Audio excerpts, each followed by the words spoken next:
Hi guys welcome back to my channel which is dues life in a shell. तो आज के আমরা যাচ্ছি নেহেরু জুওলজিক্যাল পার্ক। তো ওখানে যে কথা হবে কারণ অলরেডি 8:30 ওপেনিং, এখন বাজে 11টা। তো চলো ওখানে যাওয়া যাক, তারপরে দেখা হবে। 8টায় এন্ট্রি। এদিকে আমরা ঘুম থেকে উঠেছি 8টায়, যেহেতু স্যাটারডে ব্যাক করেছি। তো নিমকি চা খাওয়ার পর আমরা প্যাক করছিলাম আমাদের টিফিন, যেখানে ছিল কর্ন, গাজর, শশার মতো একটা স্যালাড। কালকে আমরা অর্ডার করে খেয়েছিলাম পিস্তা হাউসের বিরিয়ানি, সেটা একটু লেফট ওভার ছিল, সেটাকে প্যাক করে নেবো একটা টিফিনে, যেহেতু প্লাস্টিকের জিনিস অ্যালাউ নয়। 3টে ডিম সেদ্ধ করে নিয়েছি অল্প করে, আর 3টে এখানে স্যান্ডউইচ, অ্যাকচুয়ালি 4টে স্যান্ডউইচ আমরা এখানে রেডি করছি। তো চলো এবার যাওয়া যাক। শরীরে ধকল ছিল ঠিকই, কারণ আমরা স্যাটারডেতে ওয়েস্ট বেঙ্গল থেকে এখানে ফিরেছি, আবার সানডেতে সকাল সকাল, এখন সকাল নয় যদিও 11টার সময় আমরা বেরিয়ে পড়েছি। আর এইটা যেটা দেখছো সেটা হচ্ছে একটা গভর্নমেন্ট অফিস, এই মাছের আকৃতির যেটা দেখলে। তো আমাদের বাড়ি থেকে পার্কটা ততটা দূরে নয়, মোটামুটি 5.5 কিলোমিটার দূরে আমাদের বাড়ি থেকে। তো যেতে মোটামুটি ধরো 10 থেকে 15 মিনিট, যদি বেশি ট্রাফিক থাকে দেন 20 মিনিটসও লাগতে পারে। কিন্তু আজকে রাস্তা ফাঁকা ছিল এবং রোদ্দুরও ছিল, ঠিকঠাকই ছিল, মধ্যেখানে একবার মেঘলা করেছিল, বাট হয় না চড়া রোদ যে যাওয়া যায় না, সেরকম টাইপের ছিল না। তো সেটা একটা কি বলে পজিটিভ পয়েন্ট ছিল আমাদের জন্য। তো এই যে ফ্লাইওভারটা দেখছো, ওটা স্টার্ট হবে আর শেষ হবে যেখানে যেখানে শেষ হবে সেই পয়েন্টেই জুওলজিক্যাল পার্কটা সেখানেই অবস্থিত আর কি। এই রাস্তা দিয়ে আমরা অনেকবার গেছি, ইভেন আমার মানে কাজের সূত্রেও এই দিক দিয়ে অনেকবার যাওয়া হয়েছে এলবি নগর সাইডে, কিন্তু এখানে ঢোকা হয়নি। আমার প্রায় এখানে 10 মাস থাকা হয়ে গেল, তবুও এই পার্কটা দেখা হয়নি, বাট নাম শুনেছি।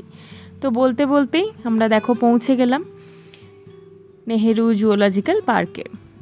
এটা যেহেতু ন্যাশনাল পার্ক নয়, যেহেতু জুওলজিক্যাল পার্ক, তো তোমাদের বিভিন্ন জায়গাতে এখানে পে করেই ঢুকতে হবে। এন্ট্রেন্স ফিজও আছে এখানে, এখানে পার্কিং ফিজও আছে।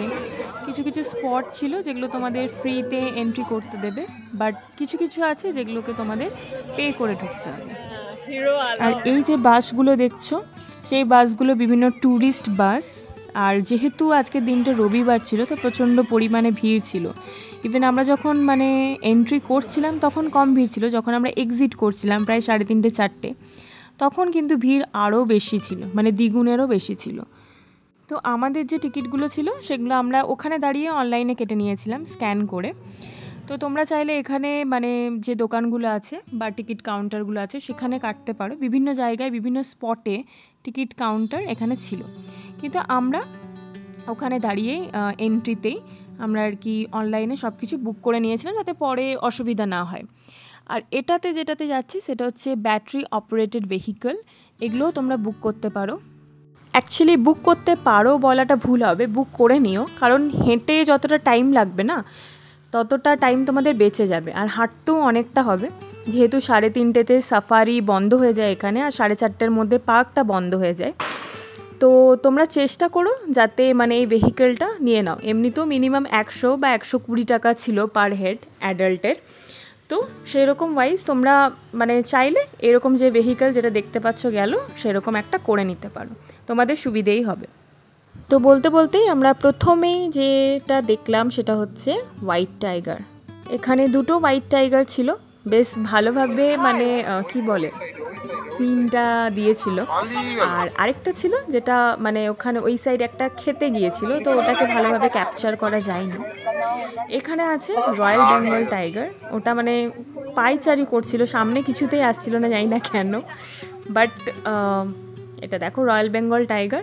যতটা পেরেছি আমরা ক্যাপচার করার চেষ্টা করেছি এখান থেকে, আর জায়গাটা প্রচণ্ডই দূরে থাকায় অতটা ভালোভাবে ক্যাপচার হয়নি, বাট এইটুকু এই যে দর্শন পেলাম, এইটুকুই ক্যাপচার করতে আমরা সফল হয়েছি। তার পাশেই ছিল চিতার, মানে এই যে এরিয়াটা ছিল পুরোটাই তোমার হোয়াইট টাইগার, দেন রয়্যাল বেঙ্গল টাইগার, দেন চিতা, লেপার্ডস, এগুলোতেই ভর্তি ছিল। তো এই জায়গাটা মানে খুবই সুন্দর লাগলো দেখে, যে প্রথমেই আমাদের বাঘের দর্শন হলো। আর সাফারিতে কি করে বলো তো, সাফারিতে তোমাদের বাসে করে নিয়ে যাবে, এসি নন এসি দুটোই বাস অ্যাভেলেবেল ছিল, তো ওটাতে করে নিয়ে যাবে আর খোলা থাকবে, ভালুক খোলা থাকবে, সিংহ খোলা থাকবে। তো আমরা সাফারিও করেছি। এটা দেখো, সাফারি করলে এরকম জিনিসগুলো তোমরা চোখের সামনে দেখতে পাবে।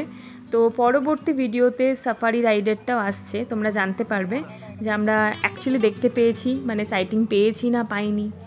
কারণ আমাদের যে আগের ব্যাচটা মানে বাস ছিল, তারা ঠিকমতো সাইটিংটা তখন পায়নি। তো এটা অনেকটা ভাগ্যের ব্যাপার সাইটিং পাওয়া। তো ইতিমধ্যেই আমরা খাঁচার ভেতরে যেগুলো সেই বাঘগুলো, হোয়াইট টাইগার্সগুলো, মানে ওগুলো সামনে আসছিল। তো এটা খুব সুন্দরভাবে ক্যাপচার হয়েছে ভিডিওটা, and credit goes to my husband. Actually খুব সুন্দরভাবে ক্যাপচার করেছে জিনিসটা। আর প্রচণ্ড ভিড় ছিল সেই জায়গায়।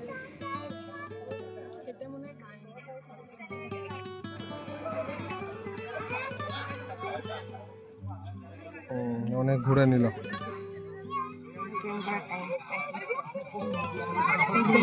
প্রাইভেসিটা নেই, আমরা দেখছি তো।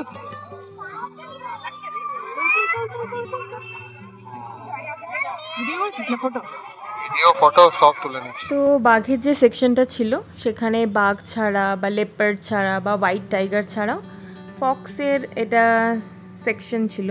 যেহেতু সংরক্ষণের জায়গাটা দেখতেই পাচ্ছ খুবই বড়, সেহেতু এই সাইডে ফক্সগুলো যেগুলো সেগুলো ছিল না, বেশিরভাগই ওই সাইডে ছিল।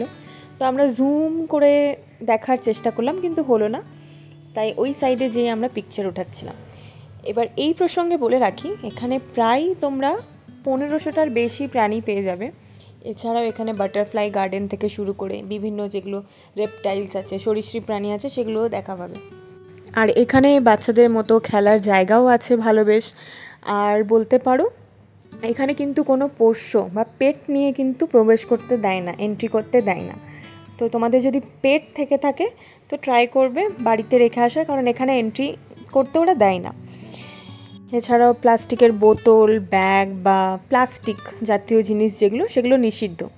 তো আমরা রিসেপশনে জিজ্ঞাসা করেই ঢুকেছিলাম যে আমরা হোমমেড কিছু কুক ফুড এনেছি, যেগুলো ধরো টিফিনেই এনেছি, তো সেগুলো অ্যালাউ করবে কি না। তো ওটা তো ওরা অ্যালাউ করেছিল, কিন্তু প্লাস্টিকের বটলস, ডাব্বা, এগুলো কিন্তু ওরা ওখানে অ্যালাউ করে না।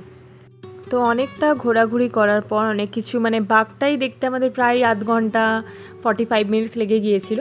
তারপরে আমরা দেখলাম এখানে ডিয়ার। এবারে এখানে ডিয়ারগুলো দেখতে দেখতে আমরা ভাবলাম যে কেননা এখানেই যেহেতু অনেক লোক বসে খাওয়া দাওয়া করছিল সেখানে, তো আমরা ভাবলাম আমাদের যে লাঞ্চ বা টিফিন বলো, তো সেটা কেননা এখানেই করে নেওয়া যাক। কারণ এই ভিউতে খাওয়া মানে একটা আলাদাই ব্যাপার, প্রতিদিন তো ঘরে বসে খাচ্ছি। তো এখানে আমি দেখলাম যে হরিণের সাথে সাথেও, মানে ডিয়ারের সাথে সাথেও এখানে উট পাখিগুলো ছিল। তো এটাও, আর আমরা যখন খাচ্ছিলাম, এই যে উট পাখিটা যেটা সামনে দেখছো, মানে কন্টিনিউয়াসলি তাকিয়েছিল, জানি না কিসের জন্য, গন্ধের জন্য বা কিসের জন্য। তো তোমাদের যেটা আগেই দেখালাম যে আমরা কী কী টিফিন এনেছিলাম, তো এখানে আমরা যে বিরিয়ানিটা প্যাক করে এনেছিলাম সেটাই এই ভিউতে বসে খেলাম। আর সেটা মানে খুবই সুন্দর আর খুবই একটা আলাদা টাইপের এক্সপিরিয়েন্স।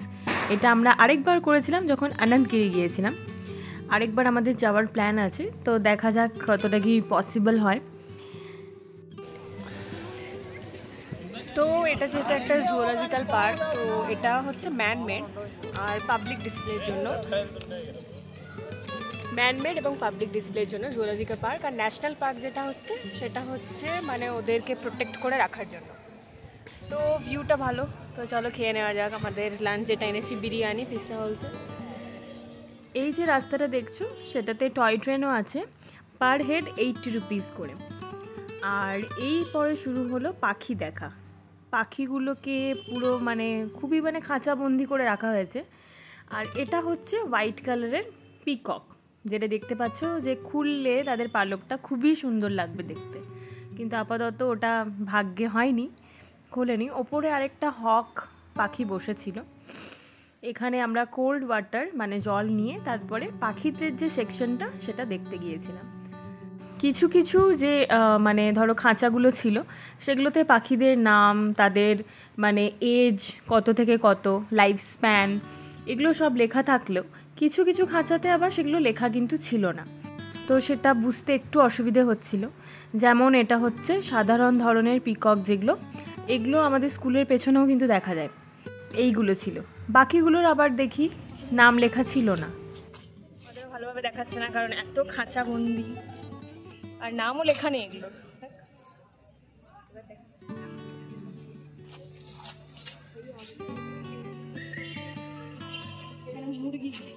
এখানে মুরগি রেখেছে। তো পাখির সেকশনটা ঠিকভাবে অতটা রেকর্ড করা যায়নি। এখানে পাখি আছে, পাখিটা পুরো ফ্রি, কিন্তু মানে এত খাঁচা বন্দি দেখা একবার।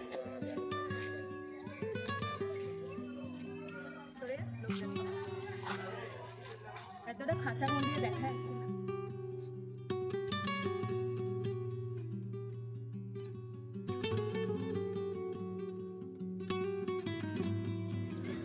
তো এখানে যে খাঁচা বন্দিগুলো, এখানে নামগুলো লিখে দিলে আই থিঙ্ক হেল্পফুল।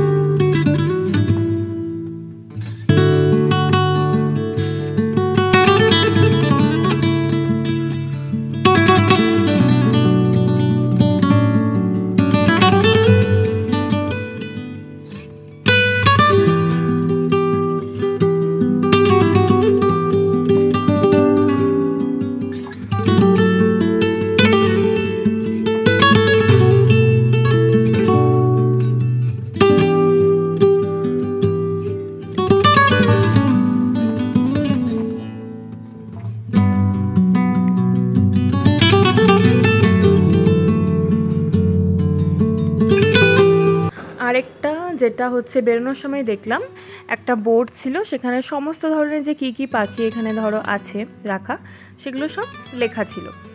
এরপরে আমরা রওনা দিলাম বাটারফ্লাই গার্ডেনের জন্য। এখানে নাকি খোলাতে বাটারফ্লাইগুলো রাখা হয়েছে, আর এমন এমন কিছু ফুলের গাছ বলো, বিভিন্ন ধরনের গাছ বলো লাগানো হয়েছে যাতে বাটারফ্লাইগুলো অ্যাট্রাক্ট হয়ে সেখানে আসে।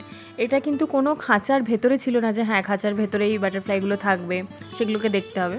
এটা পুরো খোলা আকাশের মধ্যে ছিল, আর খুব সুন্দরভাবে জিনিসগুলো ক্যাপচারও করতে মানে পেরেছি আমরা, যে এতগুলো একটা গাছে তো অনেকগুলো বাটারফ্লাই একসাথে বসেছিল।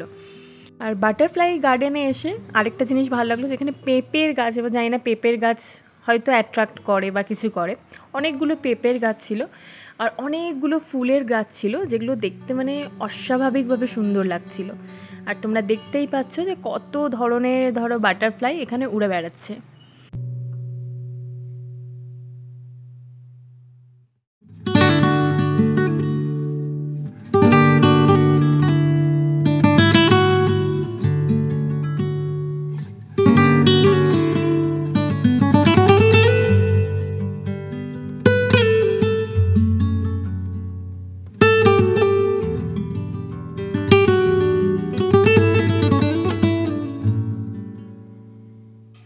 এরই মধ্যে মৈনাক আরেকটা জিনিস নোটিস করেছিল, যে একটা গাছে কত রকমের তোমরা দেখো প্রজাপতি বসে আছে। জাস্ট এই ভিউটা দেখো একবার।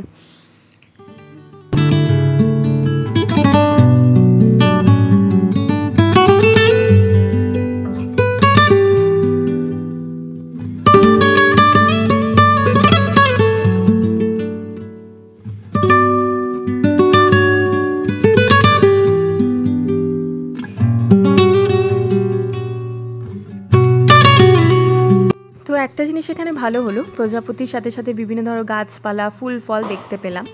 এখানে একটা ভালো জিনিস কি জানো, এখানে তোমাদের অ্যাপার্টমেন্টেই আমাদের ধরো কোনো কারোর গাছ থাকলে ফুলের হোক বা ফলের, কেউ কিন্তু কারোর পারমিশন ছাড়া হাত দেবে না।